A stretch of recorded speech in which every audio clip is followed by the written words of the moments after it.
Life without handmade objects. I mean, they're, one of the most critical components, if not the most critical component of any space, because handmade objects are those objects that do give a room, as Stephen said, a soul. They are those elements that help transform a house into a home. I'm really excited to do this event and be involved with the American Craft Council. Constantly around artists, and I utilize them as inspiration and the anchors to my work all the time.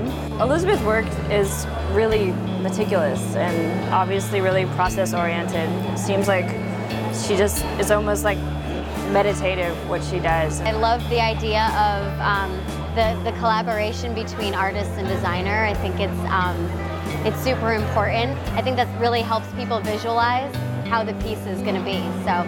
What an honor to be able to do this and to have a fabulous piece of craft to work around. I think Michael's work is very interesting. On the surface, it looks like a traditional teapot, but when you really study it, it is surprising because it's made out of turned wood. I can't imagine anything more complimentary to my work is to be able to walk into the door of the show and the very first thing you see is my piece centered in a booth that is just one big cube of beauty.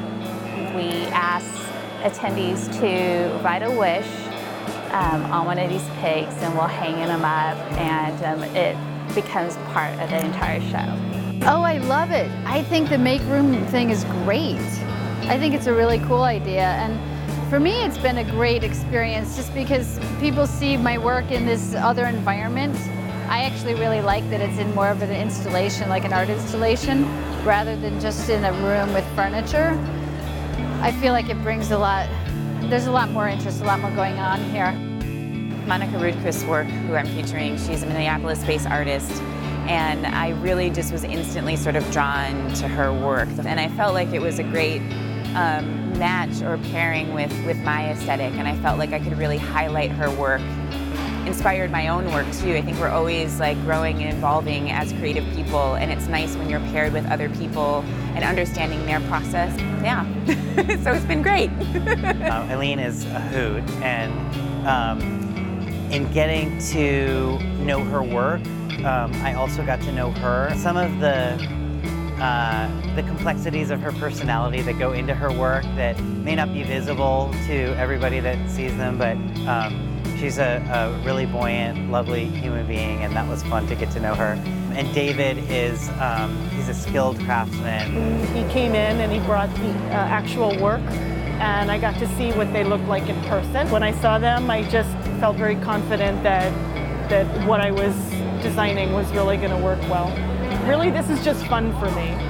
Chris's work jumped out because I think we saw something in it that was akin to some of the interests we have, but we really appreciated what she was working with in the material. Real sort of platonic, beautiful form, the perfect circle, but as you approach it, you really see detail and texture that changes the surface, so you can really read it both from afar and close. What they're able to do in design is so much in touch with how I see my work being shown, and then what they've been able to do here just showed me I have so much more to learn about display and the role of architecture and craft.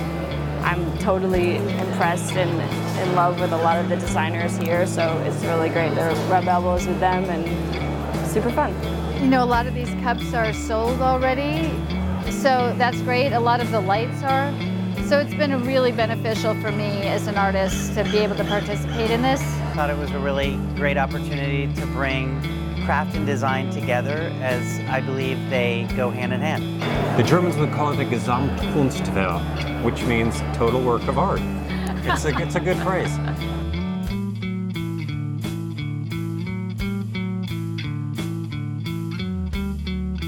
Want it to be front and center because a lot of people take pleasure in the things that they've collected. Did that just show? Wow. That's good.